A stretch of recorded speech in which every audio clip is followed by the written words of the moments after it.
So how does somatic work blend with the life model? I'm Monica with CFT Institute, and we train therapists, counselors, and spiritual leaders in a framework approach that combines neuroscience and faith. So let's dive into this concept. Somatic work as a psychotherapist is huge. It's a buzzword, and we all know, because if you've been around, you've been doing your continuing education more recently in the last, let's say 10, 15, even 20 years, you know this word somatic pain.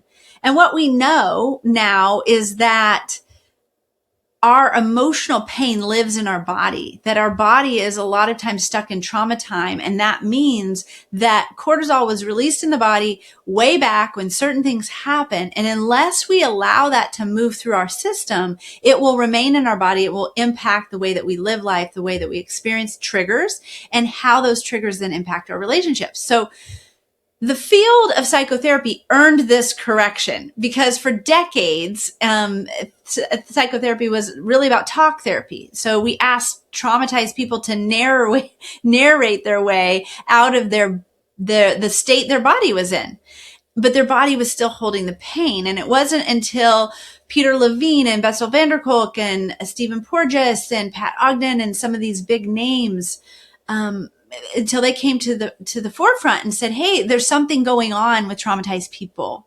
There's something going on in their bodies. And they started studying it, researching it, and helping us understand that there is energy that's living in the body that needs to be released. And I always tell my clients, remember from science class, energy can't be created or destroyed. It can only be transferred. So how are we going to transfer that energy out of your body? How are we going to contain it and eliminate it and transfer it and get it to resolve in your nervous system so you can respond to life on life's terms, so you can respond to life in the present? And we know that these professionals, they gave us the terms grounding, breath work, sensory awareness, movement-based regulation.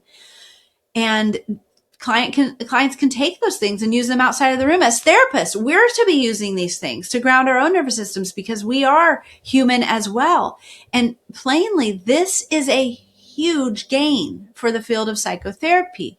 Just the understanding that master's levels or doctorate levels psychotherapists have in terms of helping people ground their bodies and release the somatic energy is golden. It's amazing.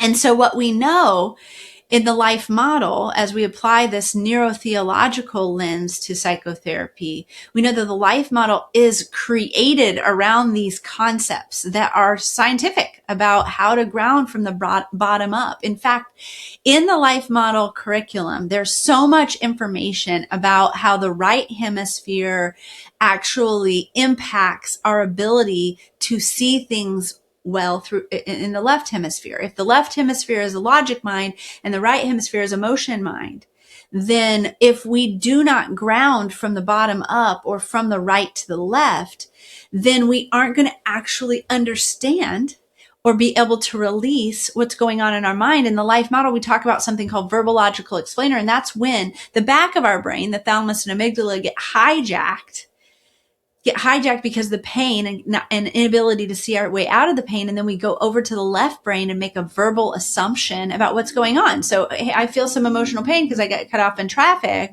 And then I go into road rage and I say, well, I'm mad because this person cut me off. When really what I'm mad about is that my dad abused me when I was a child. And I don't like to be taken advantage of or treated poorly.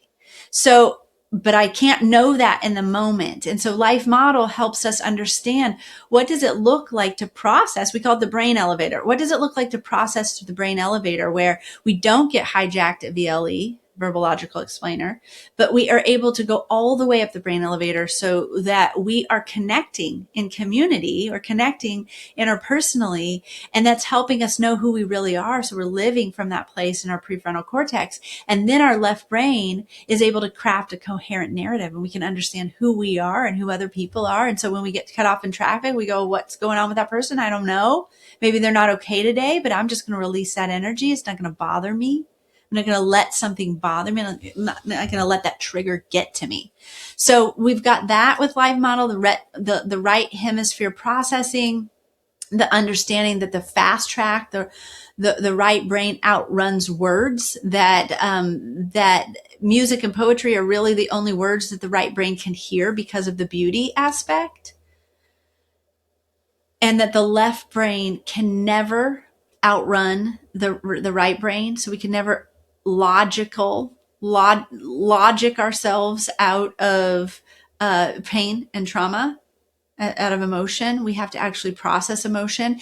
And then there's this concept in life model of capacity. And in the neuroscience world, in polyvagal theory, we call that the window of tolerance. That we're living in this window. In the life model, we call it capacity. And it's the same difference. Capacity is maturity. If I increase my capacity, if I increase my window, I can handle increasingly difficult things and still stay the person I am. I can still stay connected to my prefrontal cortex. Is because I've worked through those things in the back of the brain, those right hemispheric subconscious pain places, so that I can get to that higher level of functioning. So it's the same idea, two types of vocabulary. There's also the idea of co-regulation before self-regulation in the life model, and that is rooted in the scientific understandings of somatic therapies. So the idea is that we need each other, and that we won't be able to calm our own bodies, that we won't be able to ground ourselves well unless we are in co-regulation experience with God and others. And so there's this idea with the life model that we can use our spirituality and in order to calm our own nervous systems, that we can calm the body and calm the soul because we have a space to belong, a place where we know that we're not alone and we know we're enjoyed, accurately and tenderly seen exactly for who we are. And we're enjoyed just because we exist, not because of anything we do, not because of any status that we have or any performance that we've done. So with the life model language, we're able to indicate, life model has a lot of phraseology that we use that's rooted in the science that helps us understand. I just said it a minute ago, calm the body to calm the soul. Another one is relationships are more important than problems. That helps me understand, I'm stuck in my VLE. How can I remember my connection to you, my attachment to you? And how can that help me get into that higher level of brain functioning? Another one is that validation must come before comfort, because if we don't validate and we say to somebody, hey, it's okay. If you've ever seen that nail in the head YouTube video where the couple is so funny, but check it out. Just put nail in the head or something like that. It's a common conversation in marriage therapy, but it's because the husband's trying to offer comfort or a solution before validation. And we all need to be empathized with, connected to, seen accurately and tenderly, which means we're validated. We start validation with the words, it makes sense, or I can totally understand why. And it's not just lip service. It's not just words we're speaking. It's that I really get it. I really am empathizing. I'm going into a place of what it must be like to be you, and I'm connecting to that place. So for both all somatic work and for life model, there's a sense that we're looking for felt safety, for an attachment bond, a secure attachment bond to be present. That's not just cognitive reassurance. It's not just a pie in the sky, like you're going to be okay. It's the precondition for all relationship, for all mental health. So polyvagal theory has taken real empirical criticism. We know this, especially the evolutionary and anatomical claims. The clinical practices it generated are largely sound. Some of the neuroanatomy story is contested, but the reality is it works. If you are a psychotherapist and if you have been practicing somatic therapy, you don't need to read the science behind it. You know it's working. And that's how I feel about the life model. It's like, I'm putting it all on the line for this. I've been doing this work for over 12 years. And it's not a question to me about if it works. It's that it works. And now we've got to prove it to the academics. We got to prove to the science realm. We're doing the research. We're publishing the papers. We're doing that work. But it's not because we don't think it works. We know it works. Now let's package it. Let's get it out to you so you can start applying it. So here's what I want to bring it down to. there are 4 gaps in our understanding. One is we think that joy is the absence of dysregulation, but that's not true. Joy is not the absence of dysregulation, because somatic protocols aim to return to a baseline. We want to settle your nervous system down, get everything calmed. We want to get the ventral vagal system in line. But life model's target isn't calm. Yeah, it has its place. But the target is joy. It's relational joy, which is actually a high arousal and positive state. Built by joy, there's a rest cycle. That is a space of a rhythm of living in joy and rest, and the nervous system being allowed to do that in rhythm without pressure or expectation.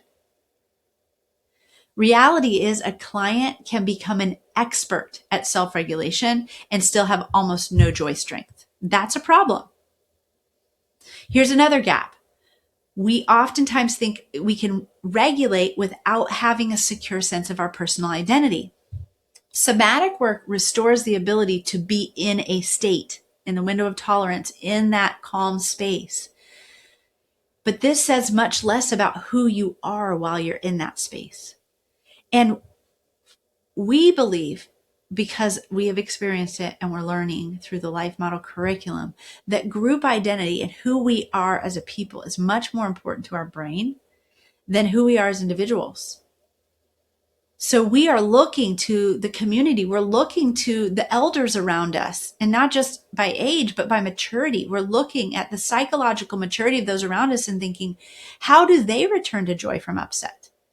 Our brain wants to learn what it means to be me and how to live from that core true identity. These are the things we're teaching in our standard protocols. If you haven't checked it out, Standard Protocol 1, Stabilization of the Self. Standard Protocol 4 is coming up. That's belonging in community. And here's the third gap. This is where neurotheology comes in. The other person in the room is actually important. Somatic protocols put the regulating other as the therapist. And that's a temporary scaffolding type of experience. It's not long-term, because we don't live with our clients. And how can we expect the people in that client's community to be that stabilizing co-regulator? Because oftentimes they have their own pain that they're working through. But with this Emmanuel framework that we're working out of with the life model informed therapy curriculum, the person who remains after session is the person of God, the person of the Holy Spirit, the person of Emmanuel.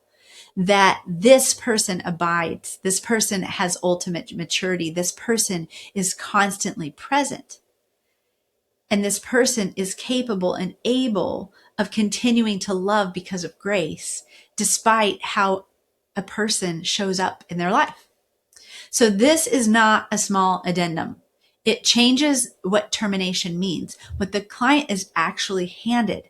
It's changing what's happening at 3 a.m. when the client wakes up dysregulated, because they're not going to wake you up, and they don't have to wake their partner up, because they have that abiding presence within them and around them to help them regulate. So this is how we hold both. It's not a competition. It's more of a sequence. Somatic tools are extraordinary for getting a client back inside their window so relational and interactive work becomes possible. So let's use these things. Let's use it. But don't mistake that stabilization for actual healing.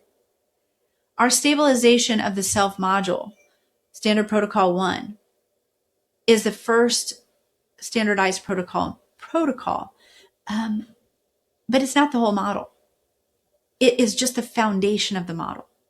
If a client can regulate alone, but not with people, you're done with the somatic phase, but you're behind on the attachment work. And that's where we're headed.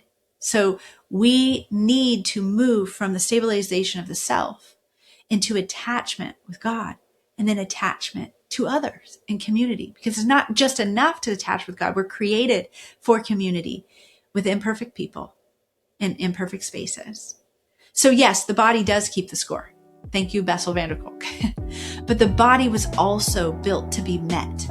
And a settled nervous system in an empty room is only half of what we're here for. So check out our curriculum. We're so glad that you've tuned in today. I'm Monica.